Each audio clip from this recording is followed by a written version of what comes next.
rabbil alamin wa bihi nasta'in ala umuri dunya waddin. Wassalatu wassalamu ala asyrafil anbiya wal mursalin wa ala alihi wa ashabihi wa man tabi'ahu ila yaumiddin. Rabbi shrah li sadri wa yassir li amri wahlul 'uqdatam min lisani yafqahu qawli. Rabbana zidna ilman nafi'a warzuqna amalan salihah. Allahumma inni as'aluka fahman nabiyyin wa hifdzal mursalin wa ilhamal malaikatil muqarrabin. Allahumma amina bil ilmi wa zayyinna bil hilmi wa akrimna bit taqwa wa jammilna bil afiyah bi rahmatika ya arhamar rahimin. Amin amin ya rabbal alamin. Amma ba'd. Yang saya cintai karena Allah Subhanahu wa taala, teman-teman semuanya yang ada di majelis taklim kaum ibu Masjid Ar-Ridho yang sama-sama kita cintai. Ya, Masya Allah, alhamdulillah hari ini hadir bersama kita semuanya, Ustazah Meta, Kakek Dewi, juga para pengurus, ada Ustazah Ibu yang Masya Allah hadir di belakang sebagai pembina kita. Kemudian ada pengurus-pengurus yang lain tidak bisa disebutkan namanya satu persatu. Ada juga ibu-ibu kita semuanya yang hadir, ya, yang menjadi teman-teman ngaji di awal-awal kita bersama, gitu ya. Masya Allah, ya, yang juga nggak bisa disebutin satu-satu karena pasti ya baik yang di belakang maupun yang di depan, yang duduk di kursi maupun yang di bawah, semuanya punya cerita dengan Ar-Ridho. Betul apa betul, Bu? Oke, Masya Allah. Ada yang dari awal yang dulu ketika anggotanya masih sedikit, ya, jamaahnya masih sedikit, yang sampai sekarang istiqomah, sampai alhamdulillah sekarang jamaahnya banyak. Yang jadi saksi bagaimana perkembangan Masjid Ar-Ridho dari hari ke hari, dari bulan ke bulan, dari tahun ke tahun. Ya, Masya Allah. Itu juga banyak yang hadir di sini. Ya, tentu mudah-mudahan ibu semuanya yang saya cintai karena Allah Subhanahu wa taala, semua amal apapun itu, ya, yang kita lakukan, yang kita terlibat di dalamnya, baik membangun bersama maupun meramaikan dan juga menghidupkan setiap kegiatan di masjid tercinta kita ini, mudah-mudahan Allah Subhanahu wa taala balas dengan sebaik-baik balasan. Amin ya rabbal alamin. Ibu-ibu sekalian yang saya cintai karena Allah Subhanahu wa taala, alhamdulillah hari ini kita ketemu lagi dengan tema tadabbur, ya, tadabbur surat Al-Waqiah. Seharusnya bulan kemarin kita juga mentadaburi surat Al-Waqiah, tapi Masya Allah, alhamdulillah, qadarullah, ya, ibu-ibu dibersamai oleh orang-orang yang luar biasa, para ustazah yang luar biasa, ingin mempraktekkan, gitu ya, kita sama-sama ingin mempraktekkan ilmu kita, ya, orang yang mencintai Al-Quran, yang belajar tentang Al-Quran, mentadaburi Al-Quran, pengen mengamalkan apa yang dia pelajari, kecintaannya juga pengen dibuktikan. Mereka cinta dengan Al-Quran pasti mencintai Palestina. Yang mencintai Al-Quran pasti mencintai Al-Aqsa. Yang mencintai Al-Quran pasti mereka punya rasa empati dan juga ingin berkontribusi pada perjuangan saudara-saudara kita di Palestina. Betul ibu-ibu semuanya? Ya, mudah-mudahan Allah ridho kepada kita semuanya. Dan alhamdulillah hari ini kita diperjumpakan lagi. Dan alhamdulillah insya Allah nanti kita akan bahas ayat-ayat yang tersisa dari surat Al-Waqiah sampai di ayat 96. Ya, ditadabbur dikit-dikit dengan cara yang mudah, yang bisa dipahami bersama. Kemudian mudah-mudahan pulang nanti kita membawa pemahaman, membawa ilmu, dan tidak lupa untuk berusaha, berupaya untuk mengamalkannya. Ya. Sebelumnya mari sama-sama kita baca dulu dari surat Al-Waqiah ini di ayat 75 sampai dengan ayat 96. Sudah ketemu semuanya ibu-ibu? Sudah, alhamdulillah. Ya. Bacaan kali ini akan dipimpin oleh ibu kita doa. Nanti sekalian terjemah. Yuk.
Maka bertasbihlah dengan menyebut nama Tuhanmu yang maha besar. Dari ayat 75. Lalu aku bersumpah dengan tempat beredarnya bintang-bintang, dan sesungguhnya itu benar-benar sumpah yang besar, sekiranya kamu mengetahui.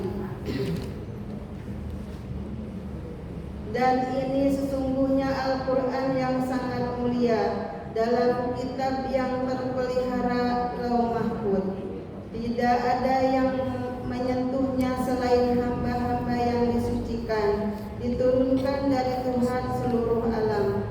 Apakah kamu menganggap remeh berita ini, Al-Quran, dan kamu menjadikan rezeki yang kamu terima dari Allah justru untuk mendustakannya?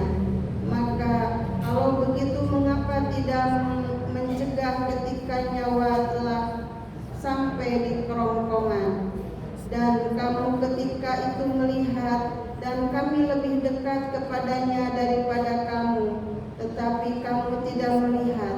Maka mengapa jika kamu memang tidak dikuasai oleh Allah, kamu tidak mengembalikannya nyawa itu jika kamu orang yang benar?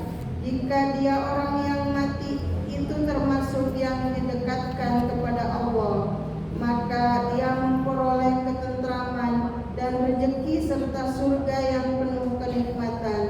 Dan adapun jika dia termasuk golongan kanan, maka salam bagimu wahai dari golongan kanan, sambut malaikat. Dan adapun jika dia termasuk golongan orang yang mendustakan dan sesat, maka dia disambut siraman air yang mendidih dan dibakar di dalam neraka. Sungguh inilah keyakinan yang benar, maka bertasbihlah dengan menyebut nama Tuhanmu yang maha besar. Maha benar Allah dengan segala firman-Nya.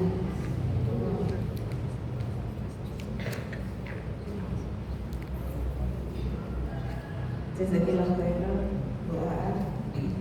Ibu-ibu sekalian, tadi sama-sama kita dengarkan ya ayat-ayatnya, kemudian kita juga dengarkan terjemahannya. Pertanyaan saya, ibu-ibu kalau di rumah ya baca Quran, pernah nggak habis baca Quran 1 juz gitu misalnya, atau setengah juz gitu misalnya, terus kemudian disambung dengan baca terjemahannya? Ada yang bilang pernah, ada yang senyum-senyum kayaknya nggak pernah deh. Ada yang bilang kadang-kadang ya. Alhamdulillah, alhamdulillah. Ya, jadi ibu-ibu kalau bisa, ya kalau bisa nanti dibiasakan, ya. Walaupun misalnya kalau kita ngaji kan nggak ada berhentinya ya Bu. Juz 1 misalnya, ya dibaca 1 juz. Ya.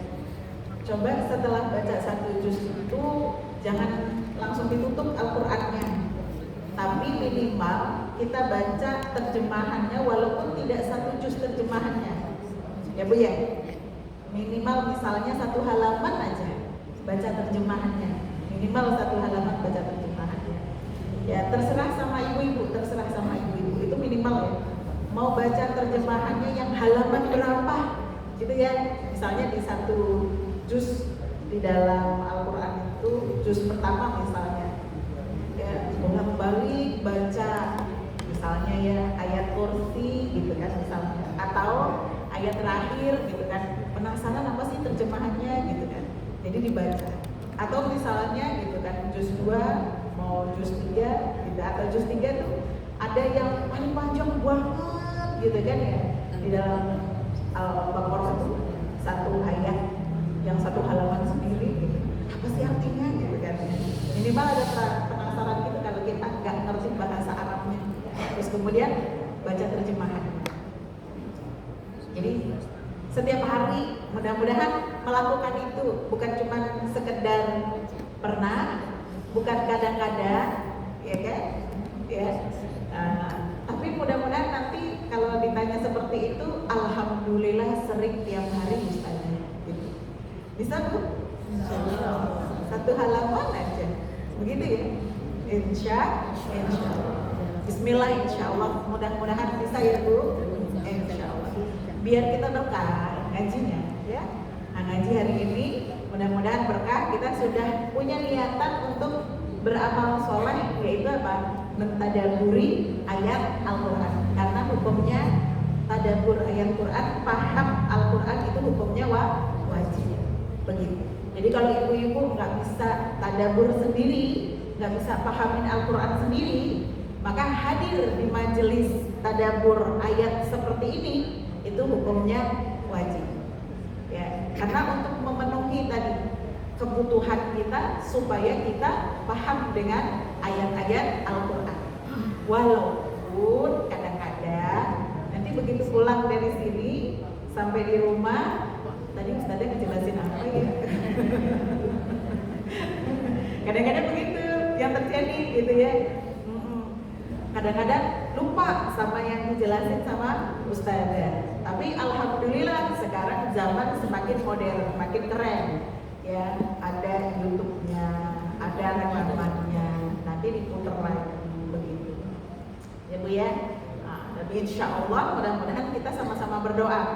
Allah Subhanahu wa Ta'ala mudah-mudahan anugerahkan ilmu yang bermanfaat, berkah barokah untuk kita semuanya, dimudahkan kita, dikasih taufik hidayah sama Allah Subhanahu wa taala, juga inayah untuk bisa mengamalkan ilmu kita. Amin ya rabbal alamin. Ya. Ibu-ibu, Masya Allah, ayat ini ya luar biasa ayat-ayat ini.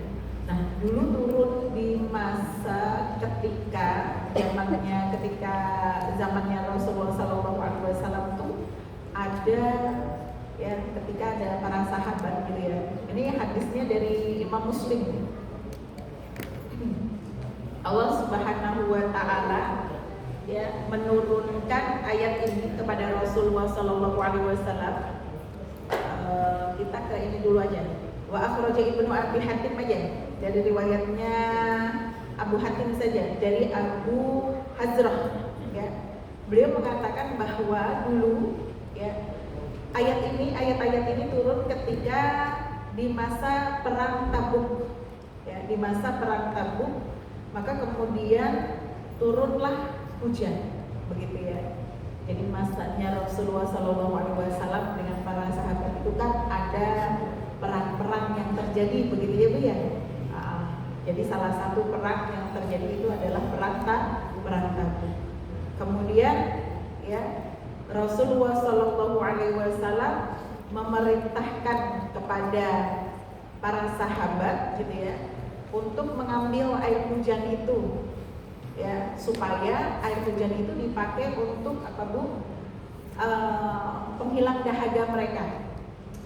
Kalau bahasa kita mah ditampung buat apa? Buat persediaan air minum, karena pada waktu itu kondisinya memang kekeringan, tidak ada hujan sama sekali, ya, kemarau panjang, apalagi pada kondisi perang itu Masya Allah berat banget, betul ya Bu ya? Maka kemudian para sahabat tuh minta sama Rasulullah, ya Rasulullah doa mintalah hujan kepada Allah Subhanahu wa taala.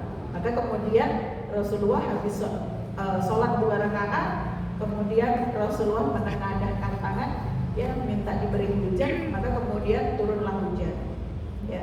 Nah, orang-orang mukmin sangat bahagia ya dengan turunnya hujan pada waktu itu. Tapi kalau orang yang munafik, itu siapa Bu? Orang yang bagaimana Bu?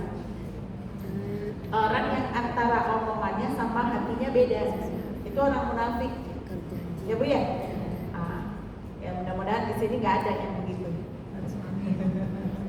Ya nggak ada lah insya Allah ya. Jadi lisannya bilang dia beriman kepada Rasulullah, kepada para sahabat, gitu ya. Tetapi hatinya sebenarnya apa? Ya, menyimpan apa? Menyimpan bara, nyimpan dendam, ketidaksukaan kepada Islam. Nah, di masa orang-orang Madinah Bu, di masa dakwahnya Rasulullah di Madinah itu banyak orang yang seperti itu. Beda karakter dengan yang ada di Mekah. Maka bagi orang-orang munafik justru menganggap hujan itu sesuatu yang ya, sesuatu yang negatif. Ya, dan bahasanya waihaka amata ramadan Nabi sallallahu alaihi wasallam fa'amrullah alaina as-sama gitu ya. Jadi justru hujan itu dicela. Padahal hujan itu sesuatu yang sangat ditunggu-tunggu. Dan lagi kemarau, kekurangan air, kemudian memang Rasulullah Shallallahu Alaihi Wasallam ya diharapkan para sahabat untuk berdoa supaya apa Bu? Datang hujan. Ya maka ketika hujan ternyata itu tidak membuat dia bahagia. Orang munafik begitu, dicocok-cocokkan dengan yang hal-hal yang tidak baik begitu, dengan hal-hal yang pokoknya macam-macam gitu ceritanya. Ya begini dan begitu, begini dan begitulah, pokoknya begitu. Ya, jadi ini jadi pelajaran juga pada kita, ya Bu ya. Sikap orang munafik itu, ya atau orang-orang yang hatinya tidak bersih, tidak baik, ya kan? Selalu dia tidak bisa bersyukur dengan semua keadaan yang menimpa dia, betul nggak? Ya orang yang hatinya nggak bersih. Ya macam-macam orang yang hatinya nggak bersih itu. Ada mungkin sifat nifaknya begitu ya Bu. Terus kemudian ada sifat hasudnya, betul lah Bu ya. Itu kan termasuk orang yang hatinya tidak bersih. Hasud itu ada macam-macam tingkatannya juga Bu. Ada tingkatan macam-macam. Ada hasud yang begitu ya, yang apa ya, tingkatannya yang ringan. Ada hasud yang tingkatannya besar. Hasud yang tingkatannya ringan itu yang kan hasud itu di hati kan Bu ya. Kemudian ditaubatin langsung di hati, nggak dikeluarkan. Ya, itu selesai tuh, ringan itu hasudnya. Aduh, ada pikiran atau hati kita kotor karena misalnya melihat orang lain lebih sukses daripada kita. Ya Bu ya, ada kecemburuan begitu ya Bu ya. Orang lain lebih cantik daripada kita. Apalagi biasanya Bu yang bikin kita hasud itu. Ya artinya lebih pintar daripada kita, lebih kaya daripada kita, padahal temenan dari kecil bareng-bareng, kerjanya bareng-bareng. Atau kadang-kadang saudara yang seperti itu tuh kan. Nah, ada perasaan tuh di hati. Ini sama-sama bahaya Bu. Yang ringan maupun yang besar sama-sama bahaya. Makanya harus segera dipadamkan, dihapus, begitu ya. Kalau yang belum keluar, ya ringan karena dia cepat hilang, segera dimaafkan, ya dijaga lagi hatinya supaya tidak ada hasud, dihilangkan. Tapi yang menjadi besar atau hasudnya berat, ketika apa yang ada di hati, rasa dengki, hasudnya tadi dikeluarkan, ya. Kalau udah keluar ini, hati-hati antara dua hal, antara apa Bu? Ya, gosip, ya kan? Atau fitnah. Ya. Belum lagi kalau masuk yang ketiga, bahaya besar, yaitu namimah, apa Bu? Mengadu domba. Itu kan dimulai dari hati yang apa Bu? Dengki. Hasud tadi kan? Nah, dengki kan? Ya hati-hati kalau kita punya hati yang kotor gitu. Sama orang munafik itu digambarkan di sini gitu kan, hatinya nggak pernah bersih. Ada kondisi begini dia gerutu, ada kondisi begitu dia gerutu, terus kemudian dicocok-cocokkan dengan hal-hal yang tidak sebenarnya. Ya, kalau bahasa kita nih, kalau orang kita nih ya, panas kita ngedumel gitu kan ya, hujan juga ngedumel. Ya, nah ini hati-hati ternyata ya Bu ya. Harusnya panas, alhamdulillah, cucian kering, ya kan? Kalau hujan, apa Bu? Alhamdulillah juga, sumurnya tidak kering, tanaman jadi basah, subur. Kan semuanya begitu. Nah itu ciri orang mukmin yang baik, bersih hatinya, ya. Itu jadinya apa? Selamat. Ya, jangan kita seperti orang munafik. Kemudian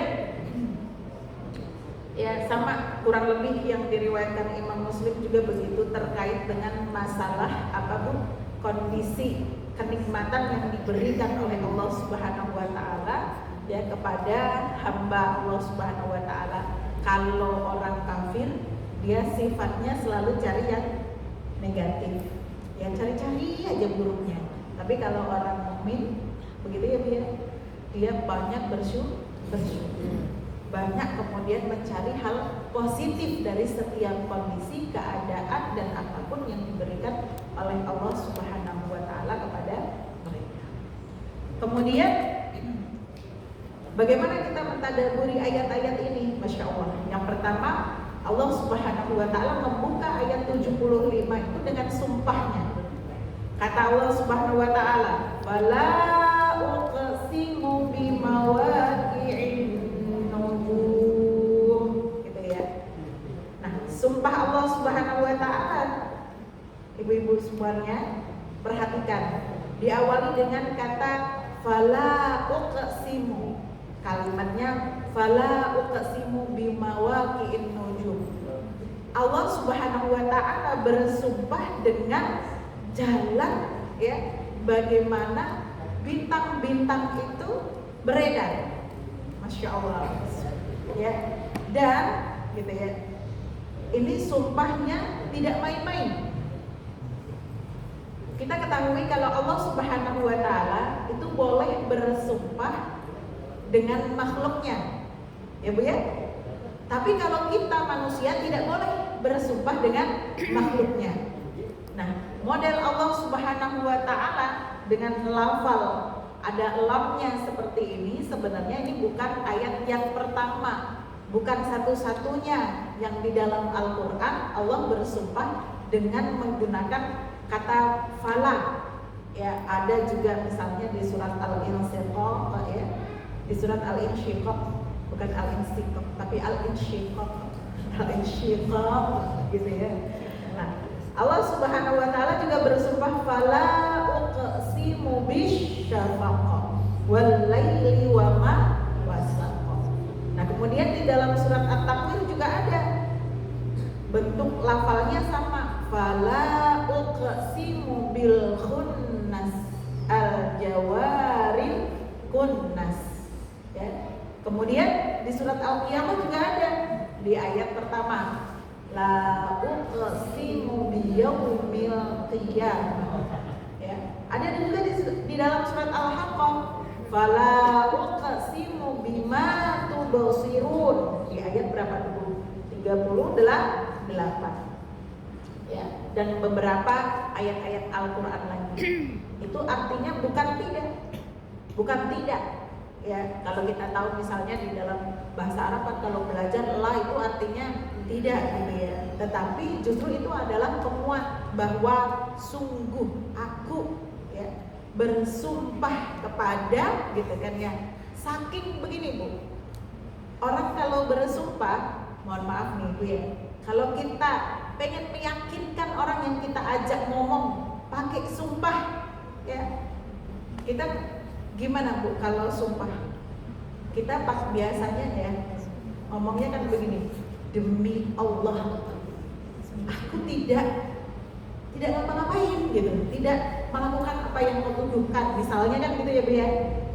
Atau misalnya dituduh nyuri misalnya, tadi ngambil duit aku ya 1 miliar ya misalnya, banyak amat 1 miliar.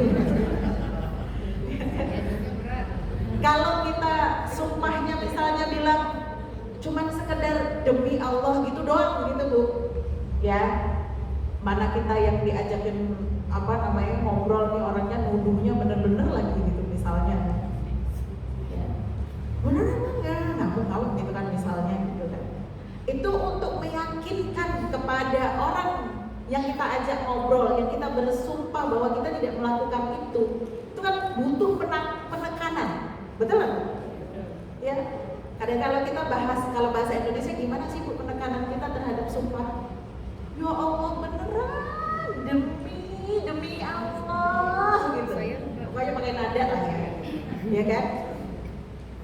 Gak boleh kalau kita demi yang lain gak boleh, demi Rasulullah gak boleh, demi matahari, demi bulan, demi apa itu gak boleh Bu, gak boleh. Tetap harus hanya demi Allah. Udah selesai, udah fix gitu ya, udah final. Kalau udah demi Allah untuk orang Muslim ngomong demi Allah berarti dia pasti tidak akan berdusta. Betul kan Bu? Ya harus yang dengar harus percaya. Benar kan Bu? Tapi yang dengar nggak terlalu yakin. Kenapa? Karena ya yang sumpah juga imannya nggak terlalu meyakinkan. Ya kan? Yang sumpah biasanya ya kan biar kata bilang demi Allah juga gitu kan. Kadang-kadang bohong nih orang. Nah, gimana kalau gitu ceritanya? Itu kalau manusia yang sumpah kan nggak boleh Bu. Kalau sudah bilang demi Allah itu jangan sekali-kali berdusta. Jangan sekali-kali berbohong. Ya. Maka gitu ya. Allah Subhanahu wa Ta'ala menggunakan kalimat falaksimu di sini gitu kan ya, artinya itu Allah menguatkan sumpahnya ya, sungguh benar-benar gitu loh. Begitu Bu. Kalau Allah aja menguatkan sumpahnya berarti nanti yang bakalan ya kan dibahas oleh Allah Subhanahu wa Ta'ala yang dijadikan objek dari apa yang disumpah itu sesuatu yang luar biasa berarti. Padahal andaikan Allah nggak pakai sumpah sekalipun, Kita orang mukmin harusnya, ya Bu ya, kita udah percaya ya kalau Allah yang bilang, betul nggak Bu?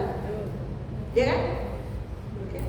Tapi Allah Subhanahu Wa Taala dengan menggunakan kata sumpah yang ya kalimat sumpahnya itu dengan penguat, dikuatkan dengan yakin supaya kita itu betul-betul yakin, supaya kita itu betul-betul percaya dengan Allah Subhanahu Wa Taala, dengan apa yang bakal disampaikan oleh Allah Subhanahu Wa Taala.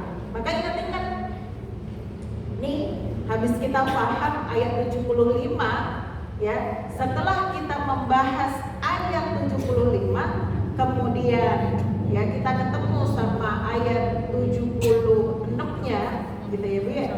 Maka kita tidak boleh apa Bu? Tidak boleh ingkar, tidak boleh merasa ragu. Ya, apalagi kan ragu aja tidak boleh. Wa innahu laqasamun law ta'lamuna azim. Allah meyakinkan lagi kepada kita bahwa sesungguhnya bersumpah dengan tadi yang bintang-bintang, jalan bintang yang beredar itu adalah sesuatu perkara sumpah yang sangat besar. Ini perkara besar loh, bukan satu perkara yang boleh disepelekan. Paham Bu? Ya. Jangan disepelein. Aku lagi ngomong loh, jangan diabaikan, gitu ya. Sampai bahasannya diawali dengan sumpah yang penuh dengan penekanan. Maka perhatikan apa yang kemudian menjadi al-muqassamu alaih. Ya, al-muqassamu alaih itu artinya adalah bab yang dipakai. Ya, apa yang kemudian menjadi topik objek yang Allah, karena itulah Allah bersumpah. Karena inilah Allah bersumpah. Apa itu? Allah Subhanahu Wa Taala menyampaikan di ayat 77-nya. Innahu laqur'an karim. Masya Allah. Ya, bahwa sesungguhnya Al-Quran itu adalah ya sesuatu yang sangat mulia. Allah mau bilang innahu laqur'anun karim, itu pakai sumpah dulu. Dan Allah kuatkan bahwa sumpahnya itu dengan perkara yang betul-betul tidak boleh kita abaikan. Ini sumpah yang besar. Ya. Maka Allah nggak main-main ketika Allah Subhanahu Wa Taala menyampaikan kepada kita semuanya bahwa Al-Quran ini adalah perkara sesuatu yang sangat mulia. Maka ibu-ibu sekalian yang saya cintai, kata Allah Subhanahu Wa Taala, betapa banyak orang mukmin, orang muslim yang tidak paham dengan ayat ini, sehingga sikap mereka terhadap Al-Quran pun biasa-biasa saja. Betul atau betul? Ya. Karena dia nggak paham bahwa Al-Quran yang Allah turunkan kepada Nabi Muhammad SAW, yang sekarang sampai kepada kita, yang setiap ustadzah, setiap ustadz, setiap guru ketemu sama kita, selalu kita dinasehati, perhatikan Al-Quran, hiduplah dengan Al-Quran, pegang teguh itu Quran, jadikan Quran referensi dalam semua urusan kita, jangan dilepas, jadikan Quran sahabat kita. Betul apa betul? Mana ada pengajian yang tidak menyampaikan itu? Ya, semua guru, semua ustadz, semua mubalighah, semua dai, ya kan? Yang model seperti apapun cara berdakwahnya, senantiasa mengajak umat untuk dekat dengan Al-Quran. Kenapa? Karena mereka paham. Ya. Dalam surat ini, di dalam surat Al-Waqiah, bahkan Allah dengan tegas menyampaikan ya innahu laqur'anun karim. Di awalnya pakai sumpah yang luar biasa. Ini mulia Quran itu. Kenapa? Satu, dia kalamullah. Betul ya? Dia kalamullah. Al-Quran itu kalamnya Allah Subhanahu Wa Taala, bukan karangan para siapapun pendahulu-pendahulu kita, bukan. bukan apa? Bukan kata-kata bijaknya para rasul, para nabi, bukan, ya, bukan buku-buku sebagaimana yang kita dapat, kita lihat, kita temukan di toko-toko buku, tidak. Masya Allah. Al-Quran itu adalah kalam Allah. Ya, langsung Allah Subhanahu wa Ta'ala, ya kan? Ya, melalui kalam-kalamnya, melalui ayat-ayatnya, ya, berjumpa dengan kita. Dan kemudian maka Masya Allah, kita paham betul ini bahkan bukan dari apa, dari Rasulullah sendiri, bukan. Ini dari Allah Subhanahu wa Ta'ala. Maka Quran itu bagaimana kemudian kita tidak menganggap bahwa Al-Quran itu mulia. Ya.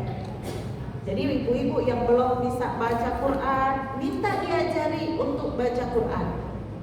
Yang masih terbata-bata, ikut kelas tahsin. Ya. Jangan sampai mengabaikan interaksi kita dengan Al-Quran. Gak ada cara untuk kita bisa mulia di mata Allah Subhanahu wa Ta'ala kecuali jalannya cuma satu, yaitu dengan kita dekat dengan Al-Quran. Masya Allah. Ibu masih ingat ya, apa saja yang itu ada Al-Quran di sana, dia jadi mulia. Betul ya Bu ya? Rasulullah menjadi khatimul anbiya dan yang paling mulia, ya kan? Dari sekian banyak anbiya, dari sekian banyak para nabi, dari jadi pemimpinnya para nabi, karena ya kan Al-Quran turun kepada beliau. Malaikat Jibril jadi malaikat yang paling mulia karena ya dia yang menjadi wasilah sampainya Al-Quran kepada Nabi Muhammad SAW. Bulan Ramadan menjadi bulan yang mulia karena kata Allah, syahrul Ramadan unzila fihil Quran. Malam Lailatul Qadar menjadi malam yang mulia karena di malam Lailatul Qadar itulah diyakini sebagai malam diturunkannya Al-Quran. Jadi tidak ada cara lain, ya Bu ya. Kalau kita ingin menjadi mulia di sisi Allah Subhanahu wa Ta'ala, maka jadilah orang yang di dalam dirinya ada Al-Qur'annya. Gimana Ibu-ibu? Sudah siap? Orang yang di dalam dirinya ada Al-Qur'annya. Ya, walaupun ya Bu sedikit, tapi itu tetap harus kita syukuri. Minimal kalau kita tidak hafal, ya Bu ya, kita rajinlah membacanya. Jangan mudah mengabaikan. Kan kita kadang-kadang begitu ya, malas baca Quran. Ada yang begitu Bu? Ada ya. Mudah-mudahan yang bilang ada bukan yang termasuk malas baca Quran, ya kan? Tapi ada, bahkan yang tidak bisa baca Quran di luar sana banyak, Masya Allah. Ya. Padahal sedemikian rupa Allah Subhanahu wa Ta'ala bersumpah meyakinkan kepada kita bahwa Al-Quran itu adalah mulia, karim. Ya, nggak ada jalan kemuliaan lain kecuali kita dengan Al-Quran. Fi kitabim maknun la yamassuhu illal mutahharun tanzilun mir rabbil alamin. Ini sifat kemuliaannya Al-Quran. Ya. Dia satu kitab yang dilindungi, dijaga oleh Allah Subhanahu wa Ta'ala. Di mana Allah menjaganya? Di Lauhil Mahfuz. Di Lauhul Mahfuz. Itu Allah menjaga Al-Quran. Masya Allah. Ya. La yamassuhu illal mutahharun. Yang tidak boleh dipegang, disentuh, ya Bu, ya, kecuali oleh yang suci. Siapa yang suci? Para malaikat-malaikat yang memang disucikan oleh Allah Subhanahu wa taala. Maka para setan-setan ya yang terkutuk, yang mereka pengennya mencuri-curi ilmunya Allah Subhanahu wa taala, ngintip-ngintip ya kan ilmunya Allah Subhanahu wa taala, berusaha mendekat, berusaha ya kan cari tahu, pegang-pegang, berusaha ke arah sana, itu mereka tertolak, dilempari sama Allah Subhanahu wa taala dengan bintang-bintang. Makanya kita tahu ya di surat Al-Mulk dulu ya, salah satu manfaat, salah satu hikmah Allah menciptakan bintang itu dilemparkan kepada para syaitan, para jin ya, yang dia senantiasa tadi begitu tuh nyari-nyari curi, nyari-nyari dengar, dan mereka tidak bisa memegang, menyentuh Al-Quran. Apa makna la yamassuhu illal mutahharun di sini? Di sini ada dua maknanya. Ya, tidak disentuh oleh para ya makhluk Allah yang dalam keadaan mereka najis, baik di langit maupun ya yang pertama di langit, yang kedua di bumi. Kalau yang di bumi, para ulama menyampaikan siapa? Mereka yang tidak memiliki apa Bu? Memiliki kesucian. Ya baik misalnya ya, berarti orang yang berhadas ya kan, itu tidak boleh dia memegang Al-Quran ya. Orang yang berhadas itu hadas yang bagaimana? Hadas junub, habis berhubungan sama suaminya, dia belum mandi, begitu ya Bu ya, itu jangan pegang Al-Quran sampai mandi, sampai bersih, kemudian barulah dikatakan dia suci, baru boleh ngaji, baru boleh pegang Al-Quran ya Bu ya. Atau hadas apa lagi? Nah kalau yang mengikuti Imam Syafi'i, hadas dari apa Bu? Haid gitu ya, suci dari apa? Dari haidnya. Maka orang yang haid tidak boleh pegang Al-Quran. Begitu judulnya. Nanti ada pertanyaan, bagaimana kalau hadas kecil? Begitu ya. Hadas kecil tidak lagi haid, tidak lagi hadas apa Bu? Junub gitu ya. Maka para ulama menyampaikan boleh pegang Al-Quran, tetapi ya tetap lebih mulia, lebih afdol ketika kita memegangnya dalam keadaan tidak sedang berhadas ya Bu ya, baik itu hadas besar maupun hadas kecil. Alhamdulillah sebenarnya kalau di Indonesia itu kan ya Bu ya, air itu melimpah ya, betul nggak Bu? Air itu melimpah. Jadi kalau misalnya kita ya, mau ngaji pakai wudhu dulu, betul Bu ya? Pakai wudhu dulu, diupayakan dalam keadaan kita suci, baik dari suci dari hadas-hadas tadi ya, walaupun hadas kecil pun gitu ya, kita wudhu dulu, kemudian kita baru ngaji, maka itu adalah kondisi orang membaca Al-Quran yang baik, yang afdol kata Imam Nawawi ya. Adapun kalau misalnya dia tidak punya wudhu bagaimana? Ya tetap boleh, tapi hadas kecil ya Bu, bukan hadas besar ya, tetap boleh, tetapi keafdolannya ya pasti akan kalah dengan orang yang memiliki apa Bu? Wudhu. Masya Allah ya. Tanzilun min Rabbil Alamin, tadi disampaikan itu kalamullah, turun dari Allah Subhanahu wa ta'ala yang menguasai dunia ini. Masya Allah, yang menguasai jagat raya, bukan cuma bumi, tapi semua yang ada di alam semesta ini adalah ciptaan Allah. Dia yang membuat, dia yang menciptakan sendiri, nggak pakai teman, nggak ada kawan ya, yang seperti itu ya. Ini kalamnya ada, Masya Allah, alhamdulillah kita dimudahkan aksesnya. Sekarang ada di tangan kita, pakai mushaf, pakai HP ya Bu ya. Zaman dulu Rasulullah Bu, kalau ngajarin para sahabatnya Quran itu pakai dihafal, disampaikan malaikat Jibril, kemudian ketika dibaca oleh Rasulullah langsung Rasulullah dijadikan hafal oleh Allah Subhanahu wa taala, apa yang di hati itu tidak akan dilupakan kecuali sesuai dengan kehendak Allah Subhanahu wa taala tentu. Ya, kemudian bagaimana cara menyampaikannya? Rasulullah menyampaikan kepada para sahabatnya pun dengan metode talaki, nggak pakai ditulis-tulis. Nggak ada bukunya, zaman dulu nggak ada buku. Yang modelan kayak kita sekarang baca sudah enak, sudah mulai urut, enak dibaca dari Al-Fatihah sampai An-Nas, itu masa-masa belakangan di zamannya Rasulullah. Maka para sahabat dulu menerima Al-Quran pun begitu.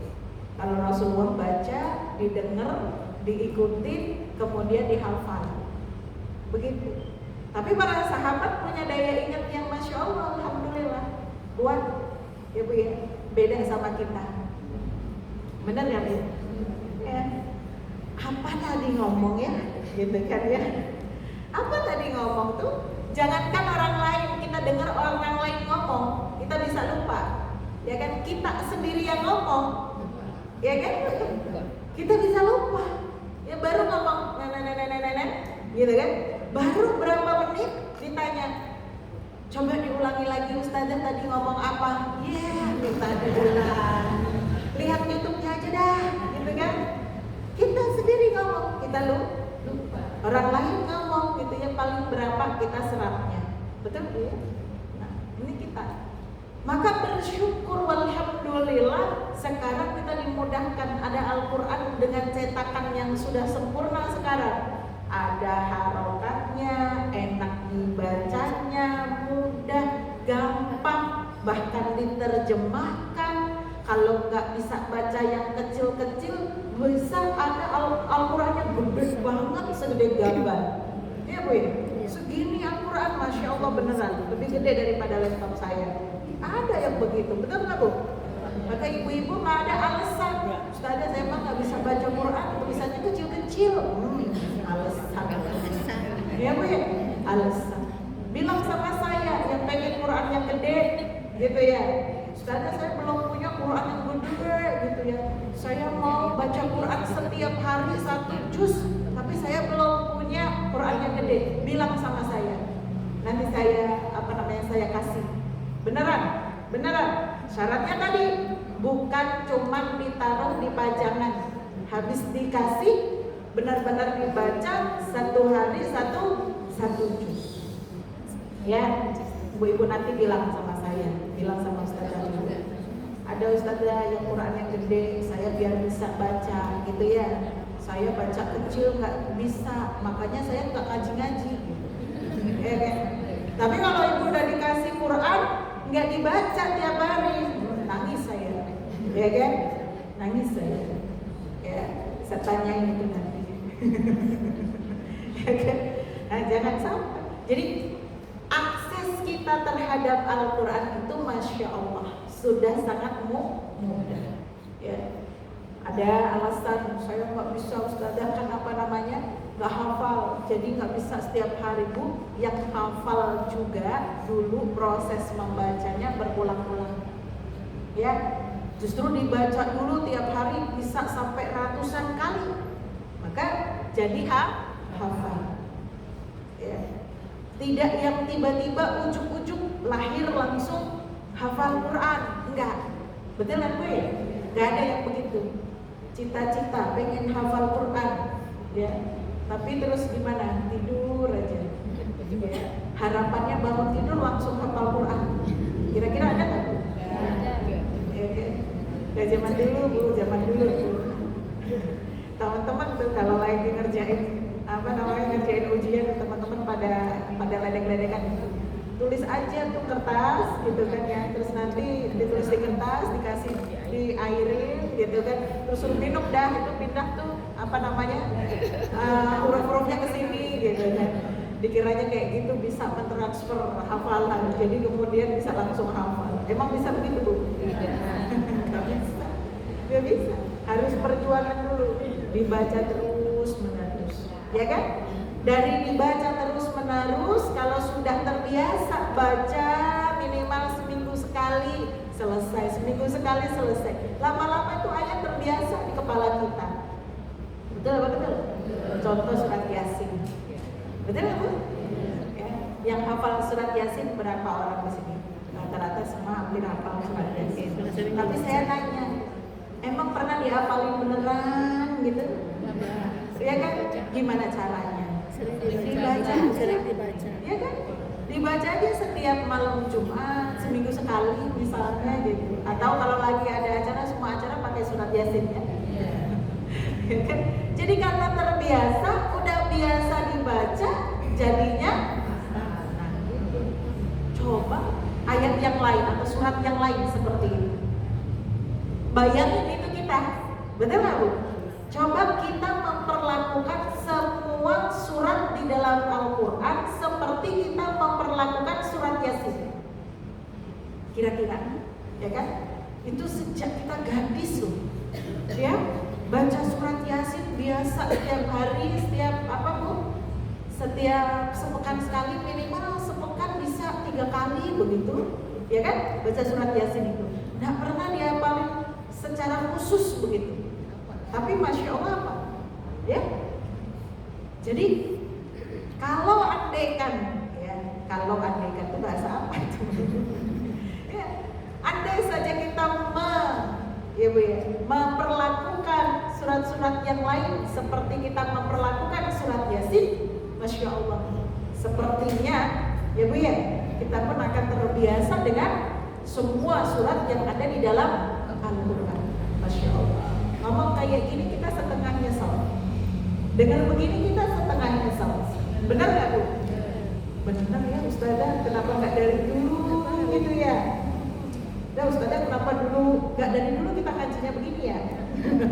Tahunya dari muda begitu ya, dari masih muda gitu. Dari usia saya 20 tahun aja lah. Kalau tahu begitu ya, dibiasakan. Sekarang usia udah berapa tahun Bu? Kan?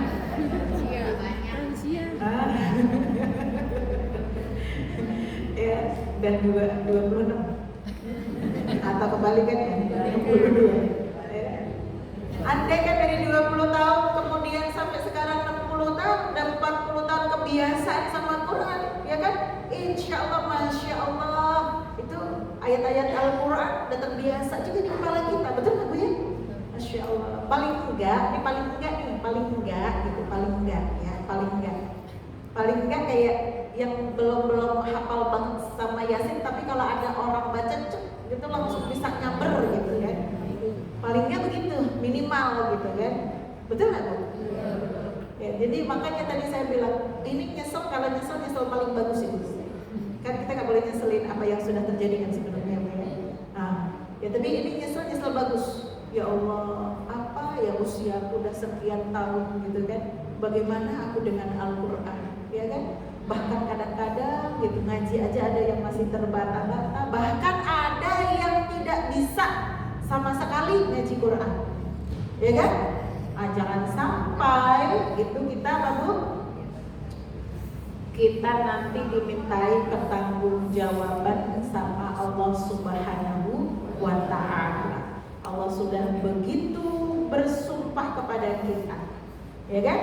Bahwa Quran ini benar-benar ya kalamullah yang sangat mulia dan bisa mengangkat, menjadikan kita mulia karena Al-Quran.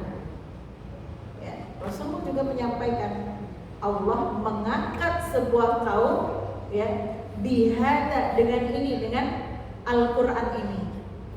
Ya, yarfa'ullahu aqwamun bihada. Allah mengangkat kaum itu dengan ini kitab ini, yaitu dengan Al-Quran, diangkat derajatnya suatu kaum, suatu bangsa. Tetapi Allah juga bisa merendahkan satu kaum, satu bangsa karena bihada dengan kitab ini. Kalau satu kaum itu semuanya abai dengan Al-Quran.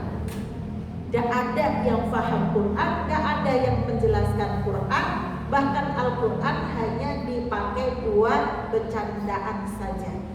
Al-Quran hanya dipakai buat apa Bu? Gojekan bahasanya. Ya, maka Allah Subhanahu wa taala menyampaikan, "Afa bihadzal haditsi antum mudhinun." Ya. Wa taj'aluna rizqakum annakum tukadzibun. Begitu. Ya. Jangan sampai kita masuk kategori ini, gitu ya. Nah, ini yang disifatkan oleh Allah Subhanahu wa taala dengan Al-Qur'an. Ya. Bahwa Ibu sekalian, ya kan? Al-Quran itu Masya Allah, tadi dikatakan dia mulia, jangan sampai diabaikan, ya. Dan jangan juga kita menjadi orang yang dengan Allah kasih kita rizki, ya kan? Kita dikasih rizki oleh Allah Subhanahu Wa Taala, banyak rizkinya. Apa bu rizki kita? Sehat, sempurna, nih bisa baca, bisa melafalkan, ya kan ya. Terus kemudian belum juga rezeki harta gitu kan ya.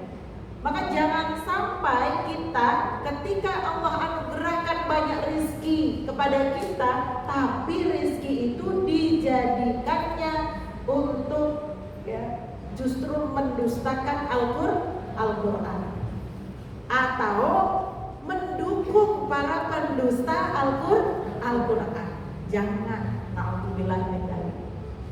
Makanya MUI menyampaikan ya, haram hukumnya membeli ya Bu ya kan, barang-barang yang punya afiliasi kepada apa? Kepada Yahudi, pada Israel, yang mana ya kan perusahaan itu memakai keuntungannya digunakan untuk membiayai perang Israel. Ternyata di dalam Al-Waqiah Allah menyampaikan, ya kan, wa ya wataj'aluna rizqakum annakum tukadzibun, ya kan? Allah udah kasih kamu banyak rezeki, tetapi kemudian kalian menjadikan rezeki yang aku anugerahkan, aku berikan kepada kalian, ya, dipakai untuk ikut-ikutan mendustakan ayat-ayat Allah Subhanahu wa taala. Dipakai untuk mendustakan Al-Qur'an. Jangan sampai. Maka kita nggak rela, ya, nggak rela ada serupiah pun, kan begitu Bu ya? Nggak boleh ada sedikit pun, gitu kan? Kalau bisa jangan sampai kita semaksimal mungkin berupaya harta kita jaga untuk menolong agamanya Allah, untuk menolong saudara-saudara kita yang berjuang di jalan Allah Subhanahu wa taala. Masya Allah. Begitu Bu. Bahkan Bu, kalau dalam hal masalah jual beli gitu kan. Dalam hal masalah jual beli. Kenapa guru-guru kita ngajarin gitu kan ya? Dahulukan belanja di saudara kita. Kenapa begitu Bu? Karena dengan kita niat belanja dengan saudara kita itu menolong saudara kita, ya Bu, menolong saudara kita. Kalau kita sudah menolong saudara kita, ya, maka Allah Subhanahu wa taala pun ridho kepada kita. Jadi kalau kita belanja Bu, Masya Allah, niatnya tuh bukan cuma pengen beli, pengen belanja saja, ya, untuk kebutuhan kita, bukan. Tetapi belanja untuk mentasarufkan atau membelanjakan harta nikmat yang Allah berikan kepada kita dengan sesuatu jalan yang benar.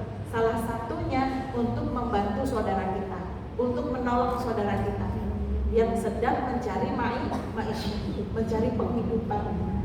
Ya, jadi kalau ada teman kita yang jualan yang kita butuhkan, ya kan, walaupun misalnya, mohon maaf nih, kalau harganya lebih mahal sedikit saja, ya kan, 100 rupiah, 200 rupiah, walaupun dia lebih mahal, selisih sedikit, tapi itu saudara kita, Bu ya, maka pilihlah kita selagi kita masih mampu, gitu ya. Apalagi ketika kita tahu uangnya dipakai untuk kehidupan keluarganya, betul nggak?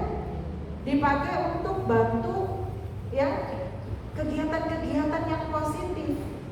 Ada misalnya bikin asrama Quran, ngumpulin anak-anak yatim, bantuin duafa, kegiatannya kayak gitu misalnya. Maka kita dahulukan itu, belanja dengan saudara kita agar ada uang kita di situ. Jangan sampai kita menolong orang yang dia tuh nggak peduli dengan kita, dengan agama Allah, hanya karena dia jualan lebih murah. Itu pun selisihnya cuma 100-200 perak, Bu. Paham nggak? Kan kita suka gini ya, di sono lebih murah dah. Berapa lebih murahnya? 200, cuma 200 perak. Tapi ya kan, itu yang jualan mohon maaf nggak kenal sama orang miskin, nggak tahu bagaimana Pak, ya kan, untuk nolong saudaranya, nggak ngerti. Bahkan dia selalu postingnya untuk jalan-jalan, ya kan, untuk beli tas yang mahal misalnya gitu kan ya. Itu Masya Allah, itu sekarang harus mulai berpikir bagaimana rezeki kita bisa menolong saudara kita, walaupun gak kita berikan secara langsung, walaupun kita melalui jual beli, tapi jual belinya niat, gak apa-apa nolongin, gak apa-apa, dia kan orangnya baik. Kalau punya keuntungan dipakai untuk infak di masjid, untuk dipakai nolongin orang-orang miskin, dipakai untuk kegiatan yang berfaedah, maka aku beli sama dia, aku turut bangga beli sama dia, kan begitu Bu? Maka kita dapat pahala juga, paham Bu? Ya, jadi jangan sampai harta kita gitu ya digunakan untuk mendukung orang-orang yang mendustakan ayat-ayat Allah Subhanahu wa Ta'ala. Apalagi sampai begitu, ya Allah, jangan sampai. Kemudian ya Allah kemudian mengingatkan kepada kita, ya, mengancam orang-orang yang tidak beriman, gitu kan ya. Orang-orang yang sombong terhadap ayat-ayat Allah Subhanahu wa Ta'ala. Orang-orang yang sombong terhadap ayat-ayat Allah maksudnya orang yang tidak beriman dengan Al-Quran. Kalau kita alhamdulillah, insya Allah semua ayat-ayat Allah Subhanahu wa Ta'ala, apa yang kita baca, apa yang kita pelajari, kita betul-betul meyakini tanpa ada keraguan sedikit pun. Betul Bu? Ya. Maka ada di antara manusia yang tidak beriman kepada Allah Subhanahu wa Ta'ala, maka diancam oleh Allah Subhanahu wa Ta'ala. Falaula idza balagatil hulqum wa antum hina idzil tanzurun wa nahnu aqrabu ilaihi minkum walakin la tubsirun. Ya. Ini bahasa kita tuh begini dah. Ya. Kalian orang-orang yang tidak mau beriman dengan kalamku, dengan ayat-ayatku, ya kan? Kalau emang kalian itu benar, ya coba dah perhatiin gitu kan. Perhatiin orang yang sakaratul maut. Bu, Ibu pernah nggak di dekat orang yang sakaratul maut? Pernah ya? Sekuat apapun orang yang sakaratul maut, bisakah dia melawan sakaratul maut itu, Bu? Tidak. Ujungnya tetap meninggal. Gak berdaya dia. Betul apa betul? Gak ada orang yang menang melawan sakaratul maut.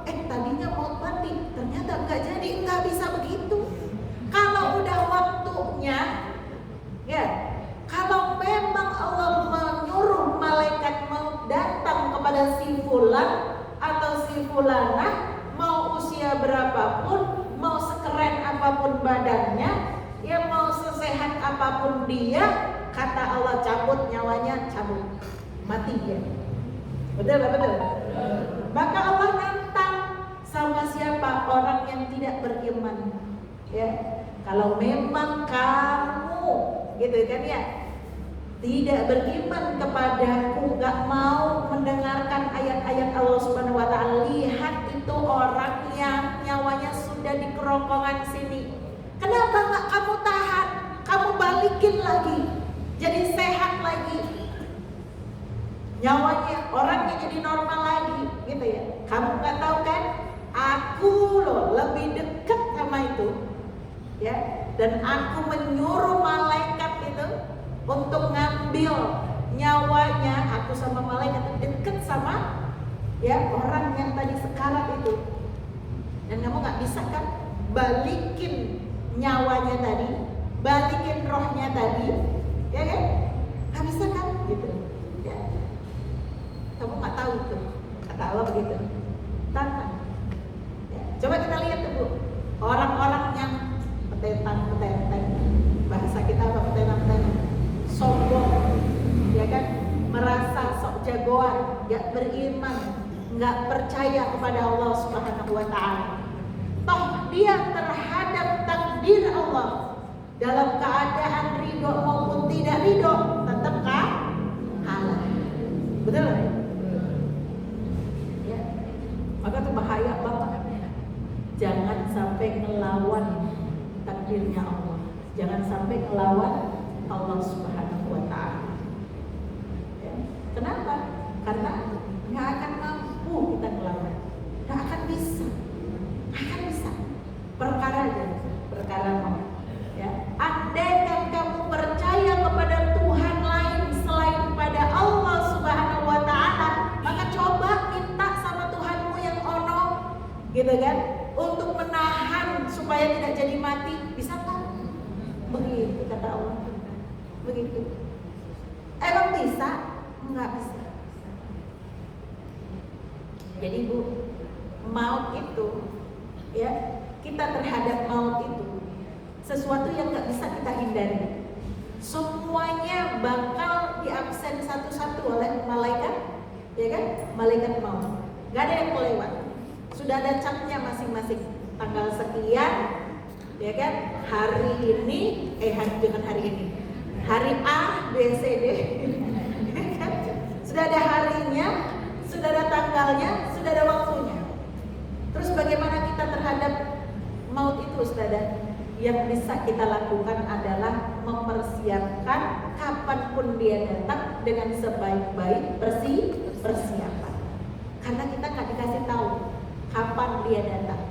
Ketika seorang yang beriman dia sudah tunduk sama Allah Subhanahu Wa Taala, maka masya Allah, dia akan pasrah, betul-betul pasrah kepada Allah Subhanahu Wa Taala.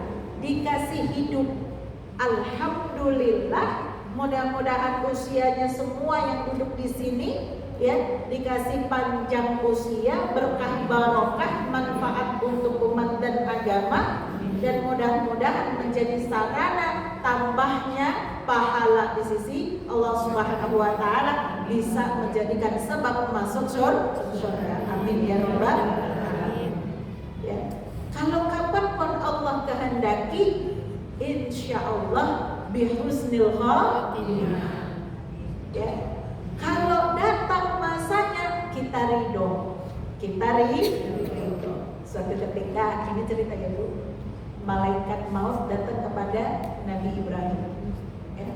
Hai Nabi Ibrahim, aku diutus Allah untuk apa? Mencabut nyawa. Nabi Ibrahim menjawab begini, malaikat, gitu kan. Adakah seorang kekasih membunuh kekasihnya? Ya kan, ini kekasih. Nabi Ibrahim itu kan Khalilullah sebutannya, ya. Khalilullah itu apa? Kekasihnya Allah. Adakah seorang kekasih membunuh kekasihnya? Kemudian malaikat bingung. Malaikat itu kan dia bertugas sesuai dengan SOP, ya. Pokoknya apa kata Allah tuh dari dia kerjain gitu. Nggak pakai protes, nggak bisa, ya kan?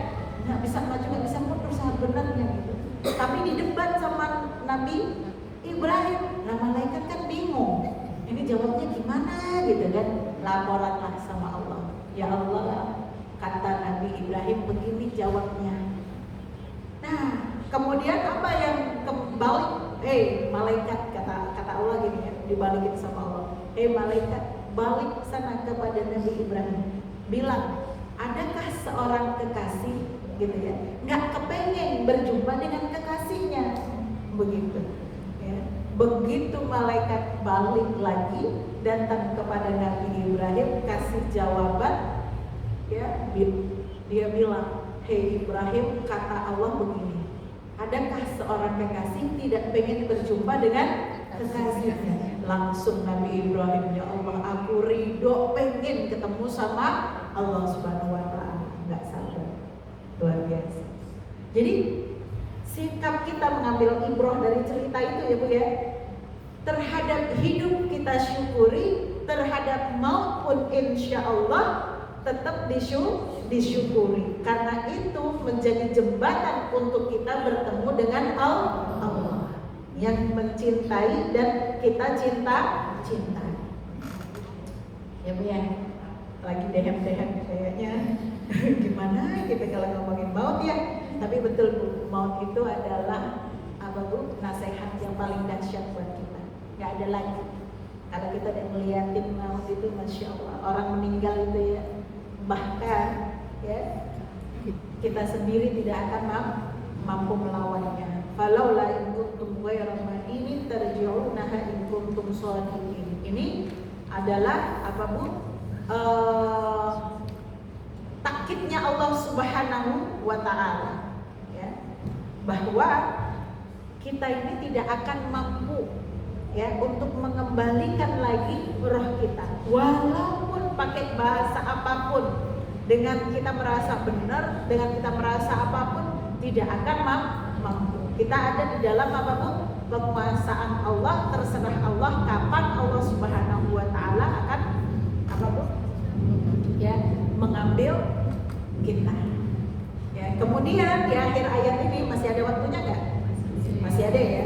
Di akhir ayat ini Allah Subhanahu wa Ta'ala menjelaskan, kalau tadi kan habis ngomongin masalah gitu ya, bahwa gitu, Allah menantang orang-orang kafir gitu ya, kamu nggak bakalan bisa nahan apa dilepaskannya ruh dari tubuh. Ya, coba aja kalau bisa kan gitu tantangan Allah Subhanahu wa Ta'ala kepada orang kafir. Kenapa Allah sampai begitu keras Bu sama orang kafir? Karena orang kafir sendiri dia tidak beriman sama Allah Subhanahu wa Ta'ala. Nah, ada sedikit pun ayat Al-Quran yang diimani oleh orang kafir, nggak ada. Begitu. Ya, makanya Allah keras kepada orang-orang kafir. Ya, maka selanjutnya Allah Subhanahu wa Ta'ala menjelaskan kepada kita gambaran. Ya, ini sebenarnya pengulangan keterangannya pada ayat-ayat yang di awal kemarin, bahwa Allah nanti menggolongkan manusia setelah wafatnya, setelah meninggalkannya pada 3 golongan. Wa ja'alahum aqsaman salasa.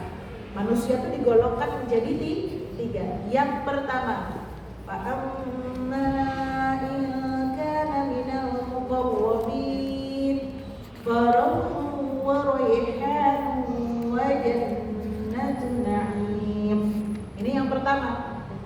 Dulu pernah dijelasin, yaitu siapa? Adalah yang disebut golongan al-muqarrabin. Ya, al-muqarrabin itu orang-orang yang dekat banget sama Allah Subhanahu wa Ta'ala, yang mereka amalnya luar biasa, keimanannya luar biasa, ya, maka bagi dia Masya Allah, farauhu wa raihan wa jannatun na'im. Mereka akan dibangkitkan dengan disediakan surga yang sangat nikmat untuk mereka. Itu golongan orang-orang yang sangat dekat dengan Allah Subhanahu wa Ta'ala. Ya, Masya Allah. Kenikmatan-kenikmatannya kemarin juga sudah dijelaskan. Kemudian yang kedua, golongan yang kedua, wa amma in kana min ashabil yamin, yaitu golongan orang-orang yang dibangkitkan oleh Allah Subhanahu wa Ta'ala masuk ashabul yamin. Ya, mungkin ya kan di antara kita ini ya kan adalah golongan ini. Apa yang dijanjikan oleh Allah Subhanahu wa Ta'ala? Wassalamun laka min ashabil yamin. Ya, mereka bangkit dengan dikasih salam oleh Allah Subhanahu wa Ta'ala dan para malaikat. Masya Allah, disambut salam para malaikat. Masya Allah, ini berarti tanda baik nih. Kalau kita dibangkitkan oleh Allah Subhanahu wa Ta'ala, kemudian ya kita melek langsung pakai disalamin malaikat. Ya, assalamualaikum ya ahlal kubur. Itu bagus berarti. Alhamdulillah. Jatahnya masih surga. Nah, barang ya yang bagian yang ketiga tadi, yang ketiga ini wa amma in kana minal mukadzibin ad-dallin fanzulun min hamim wa tasliyatun jahim. Na'udzubillahi min dzalik. Siapa mereka? Orang-orang yang mendustakan ayat-ayatnya Allah Subhanahu wa taala. Dan mereka lah orang-orang yang disampaikan di ayat ini sebagai orang yang tersesat. Tersesat di mana? Di dunia. Lagi di dunia dia tersesat. Tidak apa? Tidak beriman kepada Allah, tidak beriman dengan ayat-ayat Allah Subhanahu wa taala. Al-Qur'an diabaikan, Al-Qur'an didustakan. Ini sifatnya orang kafir. Maka jangan sampai ada orang mukmin yang sifatnya menyerupai orang kafir. Bagaimana maksudnya? Orang mukmin yang mengabaikan Al-Qur'an, tidak beriman dengan Al-Qur'an, tidak pernah membaca, bahkan tidak pernah merasa nikmat dengan Al-Qur'an. Na'udzubillahi min dzalik. Bahkan dia mendukung dan menjadi pendukung orang-orang yang tidak beriman dengan Al-Qur'an. Na'udzubillahi min dzalik. Ya, karena al-mukadzibin itu al-dhalin, ya al-mukadzibin al-dhalin itu sifat ya teman-teman semuanya, ibu-ibu. Orang yang mendustakan juga orang yang tersesat, ya lagi tersesat. Maka di mana dia? Fanuzulun min hamim. Dia bakal diguyur dengan apa Bu? Api, dengan air yang sangat panas banget dan tempatnya dia di neraka jahanam. Na'udzubillahi min dzalik. Mudah-mudahan semuanya yang duduk di sini, kerabat, keluarga, anak-anak dan keturunannya, orang tuanya, semuanya ya diselamatkan oleh Allah Subhanahu wa taala dari tempat yang buruk, yaitu nerakanya Allah Subhanahu wa taala. Inna hadza lahu haqqul yaqin. Ai inna hadzal khabar wal madhkur fi hadhihi surah. Maksudnya ini kabar yang diceritakan di dalam surat ini. Apa yang kita sampaikan, apa yang kita bahas, yang kita tadabbur pada surat Al-Waqiah, apa yang tadi disampaikan di ayat-ayat Allah Subhanahu wa taala, itu sesuatu yang hak, yang tidak boleh diragukan, harus diyakini dengan keyakinan yang penuh. Gak boleh kita merasa ragu-ragu, gak boleh kita masa sih, gak boleh begitu ya Bu ya, harus yakin ya, karena segala sesuatu yang kita baca di dalam lembaran-lembaran mushaf ini betul-betul adalah dari Allah Subhanahu wa taala. Maka Bu, Al-Qur'an itu ya sifatnya ya, dia kalau kita baca al-muta'abbadu bitilawati, kita itu dinilai oleh Allah Subhanahu wa taala sebagai orang yang beribadah. Maka setiap hurufnya, satu huruf itu pahala. Orang beribadah dapat pahala enggak Bu? Dapat. Maka ketika kita baca Quran pun itu kita mendapatkan pahala. Bagaimana dapat pahala dari baca Quran? Ya Bu ya, kalau orang sholat dapat pahalanya satu, dia sholat, betul Bu ya? Pahalanya satu kalau sholat sendirian, 27 kalau dia berjamaah. Tapi dengan Al-Quran, satu huruf dibacanya berarti ada satu huruf pahala. Betul Bu? Ya. Maka kalau satu huruf pahalanya, ya kan ya, insya Allah, ya kan, setiap huruf itu akan mengalirkan pahala untuk kita. Saya yakin tidak ada satupun orang yang baca Quran cuma satu huruf. Oh, sadaqallahul adzim. Ada begitu Bu. Walaupun ada satu ayat dengan satu huruf, betul? Ya tadi surat Qaf, ya kan? Ada satu ayat dua huruf, tapi nggak mungkin ada orang baca Al-Quran dua huruf. Yasin. Shadaqallahul adzim. Nggak ada. Betul Bu? Yang ada kita kalau habis ngaji kita untuk ngitung hurufnya aja, tahu tadi banyak pokoknya bacanya. Begitu kan judulnya? Ya, maka Masya Allah. Mudah-mudahan Ibu ya dimudahkan kita.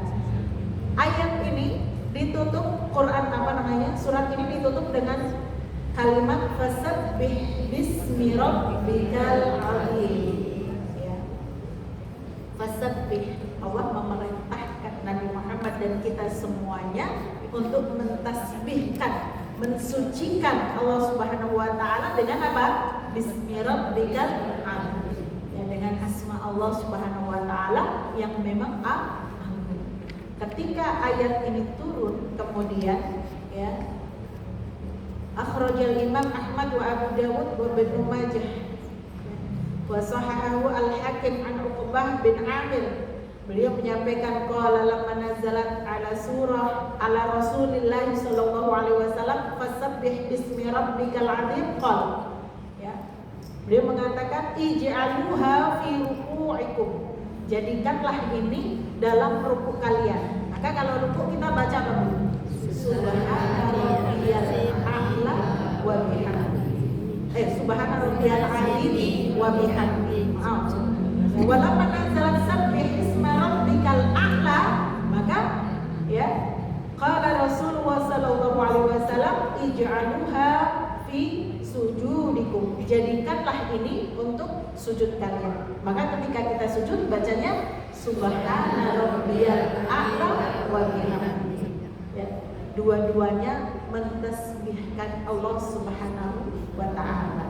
Dan kalimat tasbih itu bukan sesuatu yang bisa kita kita abaikan atau kita sepelekan, ya. Karena dalam sebuah hadis Rasulullah sallallahu alaihi wasallam menyampaikan kalimatani khafifatani 'alal lisan saqilatani fil mizan. Betul?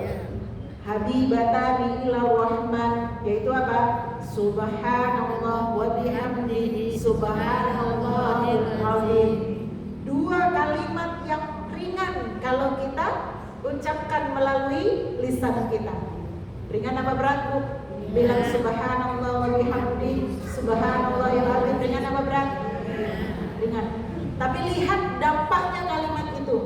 Dia saqilatani fil mizan, mampu memberatkan timbangan amal soleh di kita. Masya Allah. Jadi jangan disepelekan.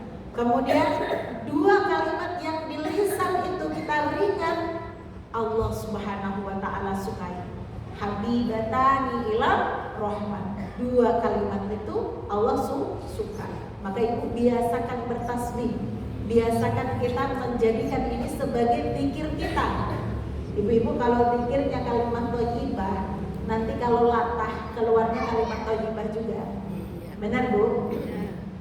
Orang kalau kurang mikir, mohon maaf nih, ya kan?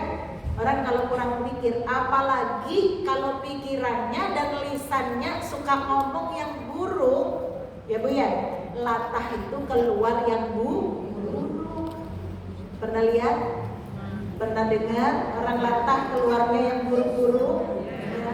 Barang orang dibawa-bawa, ya kan? Nah itu karena pikiran dan lisannya biasa tidak baik.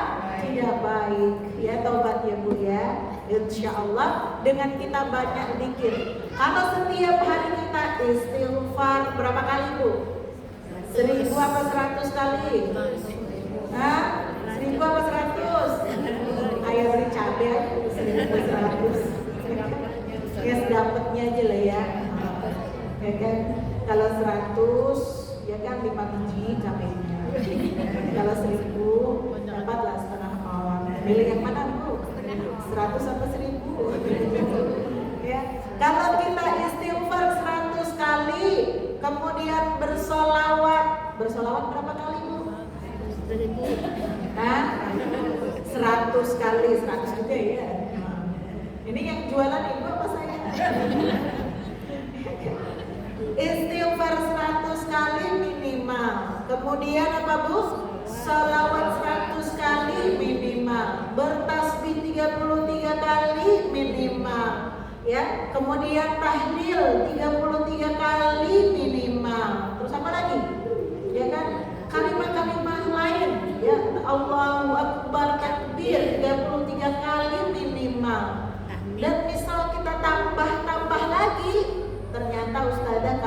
100 itu tak sampai 5 menit selesai. Betul? Ya. Dan ternyata kalau 33 itu sebentar sekali. Ya. Maka kalau kita tambah lagi sambil nyapu kita istighfar, ya Bu, sambil nyetrika kita sholawatan, ya, sambil nyuapin anak sholawatan, kemudian sambil nyabutin rumput kita takbir tasbih, masya Allah. Itu kebiasaannya seperti itu, insya Allah yang ada di kepala kita, alam bawah sadar kita, insya Allah juga kalimat thayyibah. Maka kalau kaget, astagfirullahaladzim, masya Allah, Allahu Akbar, gitu. Ya kan Bu? Orang kalau latah biasanya kalau kaget keluar macam-macam. Kalau biasaannya kalimat thayyibah, maka insya Allah yang keluar kalimat thayyibah. Kalau yang belum bisa, minta sama Allah, berdoa, mudah-mudahan dimampukan.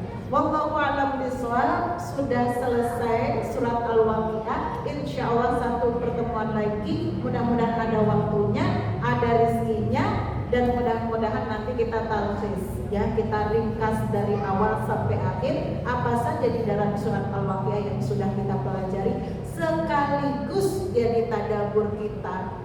Sudah berapa ayat yang kita kuasai, ya kan? Mau bilang hafal kayaknya gimana gitu ya. Tapi Ustazah alhamdulillah sejak ngaji paham Al-Waqiah jadi semangat membacanya. Apalagi ketika tahu itu surat Al-Waqiah surat kaya. Ya jauh-jauh ya. Ya kan, wallahu a'lam bishawab. Al-haqqu min rabbikum fala takunanna minal mumtarin. Wassalamualaikum warahmatullahi wabarakatuh.